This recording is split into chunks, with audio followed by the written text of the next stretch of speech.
अब की जो 2027 की विधानसभा में जो गोसाईगंज में चुनाव होगा उसमें एक ही बाहुबली मैदान में होगा, वो चाहे अभय सिंह हो चाहे साथ जो है बहुत दिनों से आपके भाजपा के साथ जुड़ा है। ऐसे में अब नई तरीके से वो नए दल को खोजना हर किसी के लिए मुश्किल होता है, तो एक बहुत बड़ा ये भी प्लस पॉइंट है। हमको तो बड़ा मुश्किल लगता है कि राम लोटन निषाद 2027 के विधानसभा चुनाव गोसाईगंज में, चुनाव 2027 गोसाईगंज में पीडीए का जो बैरियर है वो टूट जाएगा, क्योंकि इसका एक प्लस पॉइंट है भाजपा के साथ जो लाभा पक्का करना चाहे। तो अगर इसीलिए बार बार समीक्षक भी कह रहे हैं, हम भी कह रहे हैं कि अगर खब्बू तिवारी को भाजपा से गोसाईगंज विधानसभा उतार जाए तो ये समझ लीजिए कि मोहर लग जाएगी। साथ को बताते हैं कि वो पहले कांग्रेस में भी शायद चले गए थे, कांग्रेस भी चले गए थे लेकिन लड़े थे, तो उनकी जमानत निषादों के नेता माने जाएं तो डॉक्टर संजय निषाद डॉक्टर वो राम लोटन निषाद पे भारी पड़ते दिखाई। कैसे उतारू अपने नाव से, मतलब कि राम और निषाद संवाद है, रामायण में इसका जिक्र है, इसका बहुत बड़ा असर है निषाद के ऊपर। इसलिए मान लीजिए कि अगर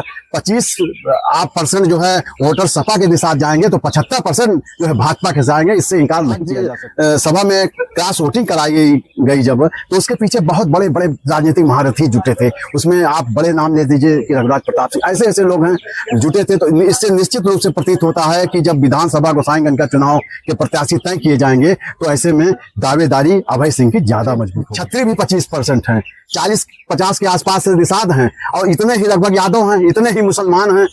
तो इस कहने का मतलब कि दलित और ब्राह्मण ये बहुत निर्णायक भूमिका में है और यही नैया पार कर देंगे। ज्यादा तक जो दलित वोटर है वो लाभार्थी हैं। लोग कहते तो जरूर है 5 किलो अनाज मिला 5 किलो, लेकिन ये नहीं समझते कि जिनके पास खाने के लिए अनाज नहीं है उनके लिए 35-36 किलो अनाज ही बहुत है, उनको कोई दे नहीं सकता है।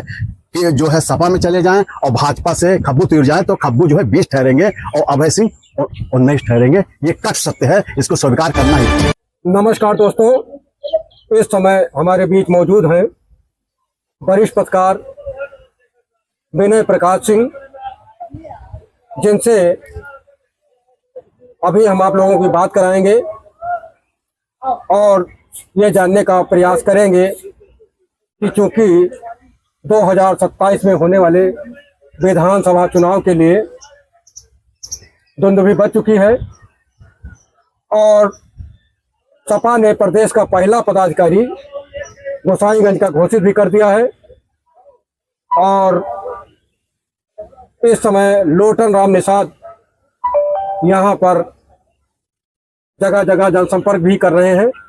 ऐसे में अभी इनसे हम ये जानने का प्रयास करेंगे कि आखिर 2027 में यहाँ की क्या स्थिति होगी।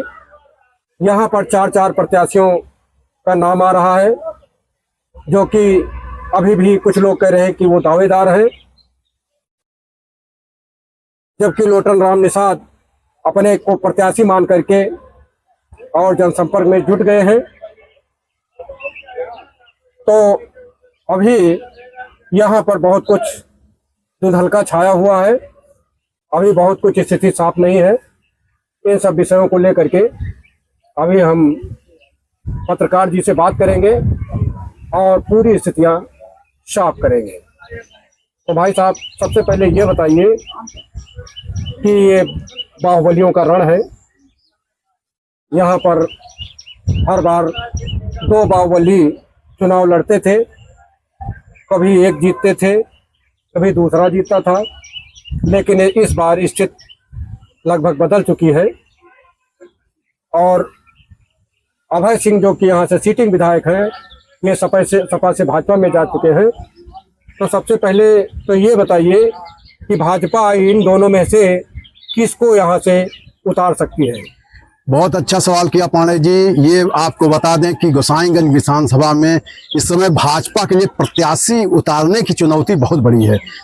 उससे ज्यादा सबसे बड़ा, जब से ये अभय सिंह ने राज्यसभा में क्रॉस वोटिंग कर दी तब से ये स्थिति पैदा हो गई, जब से वो अप्रत्यक्ष रूप से भाजपा में शामिल हो गए। हालांकि वो शामिल नहीं हैं, अभी वो उनको निर्दल ही समझिए, क्योंकि अब किस समय कोई पार्टी में नहीं है। लेकिन जब से वो आ गए हैं तब से स्थिति जो है बहुत मतलब असमंजस की स्थिति बन गई है।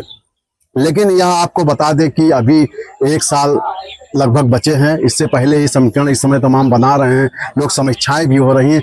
लेकिन हकीकत ये है कि अब की जो 2027 की विधानसभा में जो गोसाईगंज में चुनाव होगा उसमें एक ही बाहुबली मैदान में होगा, वो चाहे अभय सिंह हो चाहे खब्बू तिवारी हूँ। अच्छा, किसको ज्यादा संभावना है? वैसे सबसे ज्यादा संभावना अभय सिंह की ही है। अभय सिंह की इसलिए संभावना ज्यादा है, आपको बताते हैं उसका कारण है जब उनको राज्य सभा में क्रॉस वोटिंग कराई गई जब, तो उसके पीछे बहुत बड़े बड़े राजनीतिक महारथी जुटे थे। उसमें आप बड़े नाम ले दीजिए कि रघुराज प्रताप सिंह, ऐसे ऐसे लोग हैं जुटे थे। तो इससे निश्चित रूप से प्रतीत होता है कि जब विधानसभा गोसाईगंज का चुनाव के प्रत्याशी तय किए जाएंगे तो ऐसे में दावेदारी अभय सिंह की ज्यादा मजबूत होगी। अच्छा, ये बताइए कि सपा की तरफ से तो लोटन राम निषाद गोसाईगंज के प्रभारी बना दिए गए हैं, और जब से वो प्रभारी बनाए गए हैं वो गांव गांव जा रहे हैं, और ख़ास करके निषाद लोग काफ़ी उनका स्वागत भी कर रहे हैं। जबकि यहाँ से चार भावी प्रत्याशी हैं जो कि अभी भी अपने को दावेदार मान रहे हैं, और उनको भी किसी से कम नहीं आंका जा सकता है। तो क्या लोटन राम निषाद ही अंत तक बने रहेंगे कि यहाँ कुछ बदलाव भी हो सकता है? बहुत अच्छा सवाल किया पाड़े जी। इसमें भी बता दें कि 2027 के विधानसभा जो गोसाईगंज का चुनाव होगा, उसमें आपको बता दें, अभी से हम भविष्यवाणी कर दें, ये बैरियर 2027 में विधानसभा चुनाव 2027 गोसाईगंज में पीडीए का जो बैरियर है वो टूट जाएगा। क्योंकि इसका एक प्लस पॉइंट है भाजपा के साथ, जो लाभार्थी हैं, लाभार्थी वोटर जो हैं वो ज्यादातर तो सब भाजपा के साथ में है, और भाजपा के साथ में होने के नाते पीडीए का बैरियर यहीं पे टूट जाएगा। ऐसे में चाहे लोटन राम निषाद हैं या कोई भी आवे, इससे कोई बहुत ज्यादा फर्क पड़ने वाला नहीं है। अच्छा, ये बताइए, मान लीजिए कि प्रत्याशी कोई भी खड़ा हो बीजेपी की तरफ से, चाहे खब्बू तिवारी हो या बीजेपी हो, तो चूंकि अब सपा पीडीए को लेकर के चल रही है, तो इनके सामने एक बहुत बड़ा, समझ लीजिए कि दिक्कत तो खड़ी होगी ही, क्योंकि पीडीए को ये लेकर के चल रहे हैं। लेकिन इनके पास एक प्लस पॉइंट है, संजय निषाद, जिनकी निषाद पार्टी है, वो बीजेपी के साथ जुड़े हुए हैं। तो क्या निषाद पार्टी अगर बीजेपी की मदद करती है तो ऐसे में कौन कहाँ क्या होगा, मतलब किस स्थान पे होगा, ये जरा ये समझ लीजिए कि निषाद जो है ऑलरेडी से भाजपा के साथ खड़ा है। उनके जो समर्थक हैं, उनके जो वोटर हैं, वो बराबर कहते रहते हैं, हम लोगों से भी लोगों से बात होती है, लोग कहते रहते हैं कि वो जो है हमारे साथ जो है हम भाजपा को ही वोट करेंगे, क्योंकि हमारे साथ डॉक्टर संजय निषाद जुड़े हैं। ऐसे में अब राम लोटन निषाद कहाँ पिटेंगे ये तो आने वाले समय बताए, या इसको समझा जा सकता है। यानी ये कहते हैं कि अगर निषादों के नेता माने जाएं तो डॉक्टर संजय निषाद राम लोटन निषाद पे भारी पड़ते दिखाई पड़ रहे हैं। अच्छा, ये बताइए कि क्या इसका भी कुछ फर्क पड़ेगा? जिसे कुछ निषाद कहते हैं, कुछ क्या ज़्यादातर निषाद कहते हैं, और अपने को रामायण से जोड़ते हैं, भगवान राम से जोड़ते हैं, और कहते हैं कि हमने जो है भगवान को नदी पार कराया था, और इसके नाते वो पूरी तरह से बीजेपी से जुड़ाव बनाए हुए हैं, और बीजेपी ने राम मंदिर बनवा दिया। तो क्या इसका फर्क कुछ निषादों पर पड़ेगा कि नहीं पड़ेगा? बिल्कुल पड़ेगा। मोरे कांठे का नाव तो का कैसे उतारू अपने नाव से, मतलब कि राम और निषाद संवाद है, रामायण में इसका जिक्र है, इसका बहुत बड़ा असर है निषाद के ऊपर। इसलिए मान लीजिए कि अगर 25% जो है वोटर सपा के निषाद जाएंगे तो 75% जो है भाजपा के जाएंगे, इससे इनकार नहीं किया जा सकता। और दूसरी वजह और है कि निषाद जो है बहुत दिनों से आपके भाजपा के साथ जुड़ा है। ऐसे में अब नई तरीके से वो नए दल को खोजना हर किसी के लिए मुश्किल होता है, तो एक बहुत बड़ा ये भी प्लस पॉइंट है भाजपा के साथ। अच्छा, अगर यहाँ जातीय समीकरण की बात करें तो यहाँ पर दलित नंबर 1 पे और ब्राह्मण नंबर 2 पर, और ये निषाद जो है ये लगभग तीसरे और चौथे नंबर पर जा रहा है। तो ऐसे में ब्राह्मण और दलित, इनका योगदान क्या होगा? बहुत अच्छा प्रश्न किया है। ये बता दें गोसाईगंज विधानसभा में ब्राह्मण और दलित निर्णायक मुद्रा में है, मतलब वो निर्णायक स्थिति में है। वो जहां तक आंकड़ों की बात की जाए तो जो आपके जो है दलित वोटर हैं वो करीब 75-80 हजार हैं वहां पे आपके गोसाईगंज विधानसभा, और ब्राह्मण भी लगभग 65-70 के आसपास हैं। तो ये दोनों निर्णायक भूमिका में हैं। अगर और भाजपा पक्का करना चाहे तो अगर इसीलिए बार बार समीक्षक भी कह रहे हैं, हम भी कह रहे हैं कि अगर खब्बू तिवारी को भाजपा से गोसाईगंज विधानसभा उतार जाए तो ये समझ लीजिए कि मोहर लाग जाएगी विजय की। तो ऐसे में जो है ये जो है बहुत बड़ा और सभी बैरियर टूट जाएंगे। करीब करीब छतरी भी 25% हैं, 40-50 के आसपास से निषाद हैं और इतने ही लगभग यादव हैं, इतने ही मुसलमान हैं। तो इस कहने का मतलब कि दलित और ब्राह्मण ये बहुत निर्णायक भूमिका में है और यही नैया पार कर देंगे गोसाईगंज विधानसभा 2027। मान लीजिए कि बसपा अपना कैंडिडेट उतार देती है और वो दलित ही उतार देती है, तब ऐसी स्थिति में क्या होगा? ऐसी स्थिति में ये होगा कि वहां पे लाभार्थी जुड़ जाएंगे। जो ज्यादातर जो दलित वोटर है वो लाभार्थी हैं।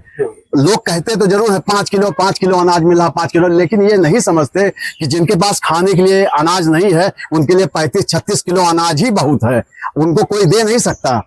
अगर सरकार उनको लाभार्थी बनाए, उनको 35-36 किलो हर उनको अंत्योदय योजना के तहत अनाज मिल रहा है तो ये बैरियर टूट जाएगा। ये कहने का मतलब कि ये जो है बसपा को भी इसको लाभ होने वाला नहीं है और ये भाजपा के ही लाभार्थी हैं, इसलिए भाजपा को ही वोट जाएगा। अच्छा ये बताइए कि अभी परिस्थिति बदल जाए, जैसे कुछ लोग कह रहे हैं जो कि अभय सिंह समर्थक हैं, उनका कहना है कि अंततः वो जो है सपा से आ जाएंगे।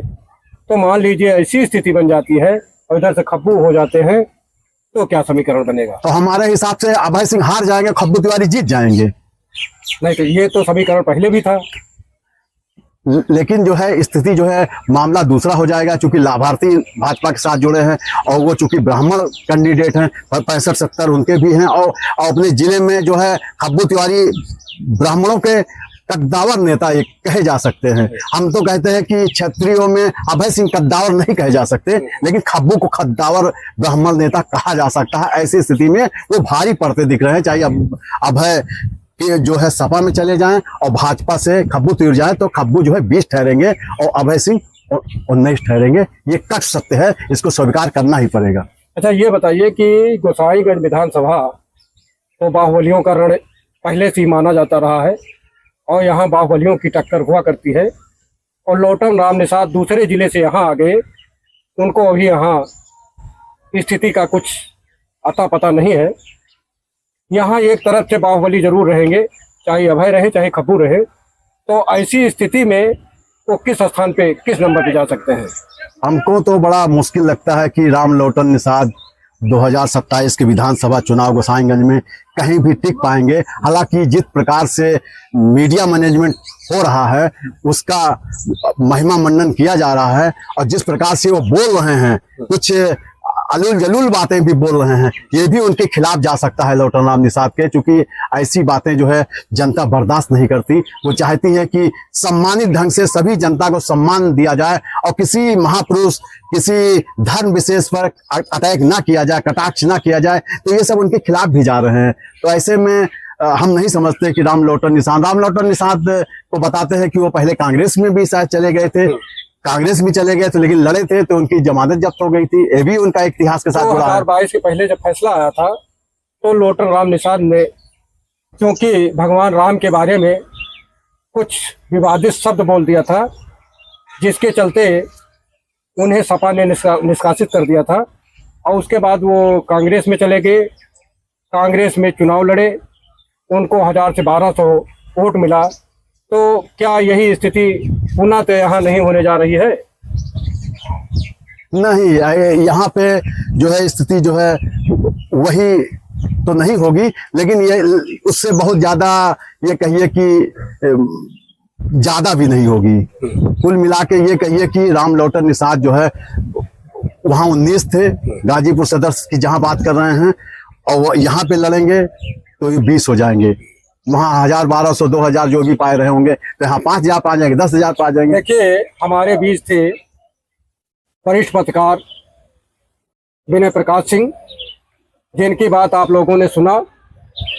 जो लोग जहाँ से भी देख रहे हैं, चैनल को लाइक, शेयर व सब्सक्राइब करिए और कमेंट बॉक्स में ये जरूर लिखिएगा कि गोसाईगंज में आखिर सपा से किस प्रत्याशी को टिकट मिलेगा। उसके बाद यहाँ पर बीजेपी जीतेगी कि सपा जीतेगी कि बसपा। धन्यवाद।